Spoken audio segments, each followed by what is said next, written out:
శ్రీ గురుభ్యో నమః. 9వ అధ్యాయం 22వ శ్లోకము. ఈ శ్లోకము చాలా అద్భుతమైన శ్లోకం. భగవంతుడు తనను నిశ్చలమైన మనస్సుతో ఉపాసించే భక్తుల బాధ్యతను తానే స్వయంగా స్వీకరిస్తానని ఇక్కడ మాట ఇచ్చాడు. ఓం అనన్యా చింతయంతో మాం ఏ జనాః పర్యుపాసతే తేషాం నిత్యాభియుక్తానాం యోగక్షేమం వహామ్యహం. ముందుగా పదపదానికి అర్థం తెలుసుకుందాము.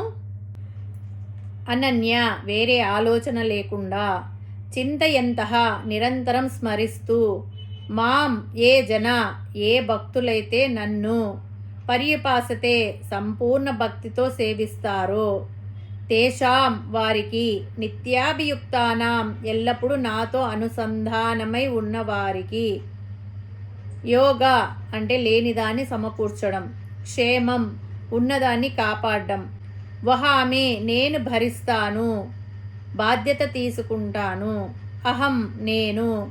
పరమాత్మ ఏమంటున్నాడంటే, ఎవరైతే వేరే ఏ ఇతర ఆలోచనలు లేకుండా భగవంతుడనైన నన్నే ఏకైక శరణ్యంగా భావించి నిరంతరం ధ్యానిస్తూ ఉపాసిస్తారో, నిత్యం నా యందే లగ్నమై ఉండే అటువంటి భక్తుల యొక్క యోగక్షేమాలను నేను స్వయంగా వహిస్తాను. ఇది ఒక ప్రముఖమైన శ్లోకం, అందరి నోళ్ళల్లో ఆడుతున్న శ్లోకము. ఏకంగా ఎల్ఐసి వారు యోగక్షేమం వహామ్యహం అని తమ స్లోగన్గా పెట్టుకున్నారు. భగవద్గీతలో 18 అధ్యాయాలు ఉన్నాయి. వాటిలో మధ్యలో ఉన్న అంటే 9వ అధ్యాయంలో 22వ శ్లోకంలో ఉన్నది ఈ శ్లోకము. అంటే గీతలో 700 శ్లోకాలు ఉన్నాయి. ఇది 351వ శ్లోకము. గీతలో మధ్యలో ఉన్నందువలన గీత అనే రత్నహారానికి మధ్యలో ఉన్న పతకం అంటే పెండెంటు లాగా అందరి హృదయాలలో విరాజిల్లుతుంది. గీతాసారమంతా ఇక్కడ పొందుపరచారు అని అనుకోవచ్చు. ముందుగా అనన్య చింతయంతో మాం ఏ జనాః పర్యుపాసతే అంటే ఎవరైతే ఏ ఆలోచనలు, చింతనలు, భావాలు మనసులో పెట్టుకోకుండా ఏకాగ్ర చిత్తంతో నన్ను నిరంతరం ధ్యానిస్తూ ఉంటారో అని అర్థం. ఇది మనందరం చేయవలసిన పని. దీనికి బదులుగా పరమాత్మ చేసే ప్రత్యుపకారం ఏమిటి అంటే, తేషాం అటువంటి వారికి.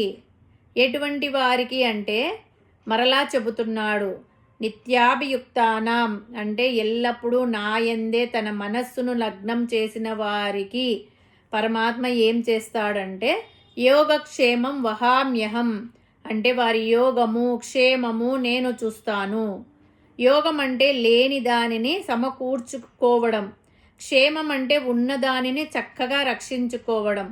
అంటే జీవితంలో సుఖము అంటూ లేని వారికి నిత్యం సుఖం సంతోషంగా ఉంటుంది. ఆ సుఖము సంతోషము ఎప్పటికీ వారి వద్దనే క్షేమంగా ఉంటుంది. అంతకన్నా మానవుడికి కావాల్సింది ఏముంది? ఎందుకంటే సాధకుడి యోగక్షేమాలకు పరమాత్మ బాధ్యత వహిస్తున్నాడు. బ్యాంకు గ్యారంటీ మాదిరి ఇస్తున్నాడు. వహామి అంటే సాధకుడు భగవంతునిపై పరిపూర్ణంగా ఆధారపడినప్పుడు భగవంతుడు ఆ భక్తుడి బాధ్యతను తన భుజాన వేసుకుంటాడు. తల్లి తన బిడ్డను, తన చిన్న బిడ్డను ఎలా కంటికి రెప్పలా కాపాడుకుంటుందో భక్తుడిని అలాగే కాపాడతాడు పరమాత్మ. కానీ పరమాత్మ మనకు ఈ సాయం చేయాలంటే మనం ఏం చేయాలి అనేది మొదటి పాదంలో స్పష్టంగా వివరించాడు పరమాత్మ. అందులో మొదటి పదం అనన్య అంటే సాటి లేని, పోల్చలేని భక్తి. భగవంతుని మీద తప్ప ఇంకా ఇతరములైన ప్రాపంచిక విషయాల మీద ఆసక్తి లేకుండా ఉండడం. అప్పుడు మనసు పరమాత్మ మీద లగ్నం అవుతుంది. ఏకాగ్రంతో భగవంతుని ధ్యానం సాధ్యమవుతుంది. ఈ శ్లోకాన్ని 21వ శ్లోకం తర్వాత చెప్పారు. ఆ శ్లోకంలో తాత్కాలిక సుఖాలను అనుభవించి యజ్ఞయాగాలు చేసేవారు తాత్కాలికమైన స్వర్గలోక సుఖాలను పొందుతారు.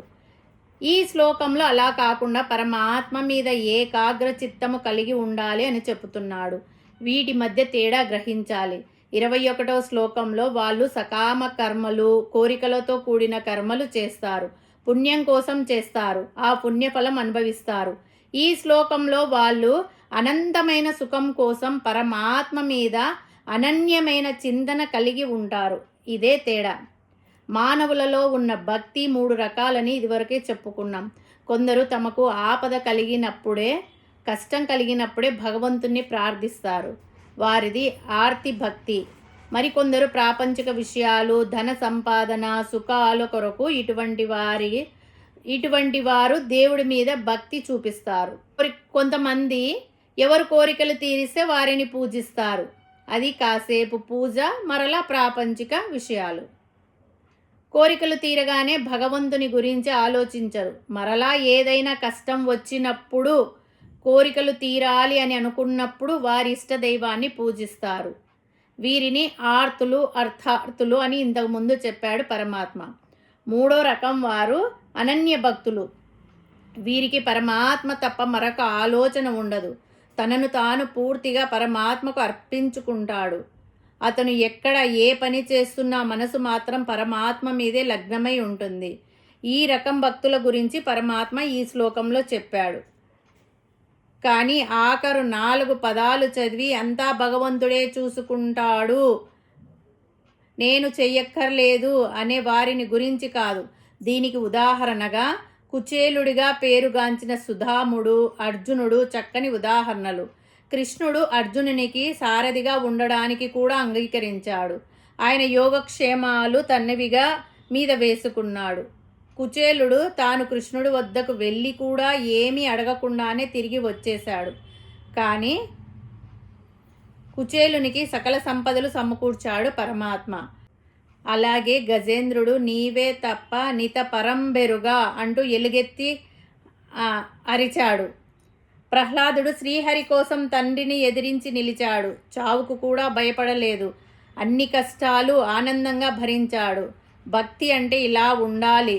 అటువంటి వారి గురించి ఈ శ్లోకం చెప్పబడింది. ఇటువంటి భక్తుడు తన ప్రయత్నం తాను చేస్తాడు, ఇంకా అతని వల్ల కానప్పుడు పరమాత్మ అతని పక్కన ఉండి అతని యోగక్షేమాలు వహిస్తాడు. ఇది పరమాత్మ అనన్య భక్తులకు ఇచ్చిన హామీ.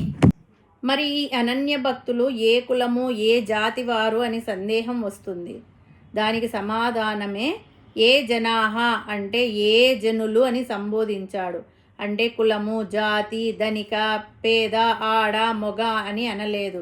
మనం ఏం చేయాలో ముందు పాదంలో చెప్పి తాను ఏం చేస్తాడో తర్వాత పాదంలో చెప్పాడు పరమాత్మ. మనమందరము కూడా ఆ స్థాయికి ఎదగడానికి ప్రయత్నం చేయాలి. ఈ శ్లోకంలో కృష్ణుడు భగవంతునికి ఒక దివ్య వాగ్దానం చేస్తున్నాడు. అదేమిటంటే నీవు నన్ను విడిచిపెట్టకు, నేను నిన్ను విడవను అని అంటున్నాడు. నువ్వు నా గురించి ఆలోచించు, నీ గురించి నేను ఆలోచిస్తాను అని భగవంతుడు శ్రీకృష్ణుడు మనకు ఇచ్చిన పరమ సత్యమైన వాగ్దానమే ఈ శ్లోకము. హరి ఓం తస్సత్.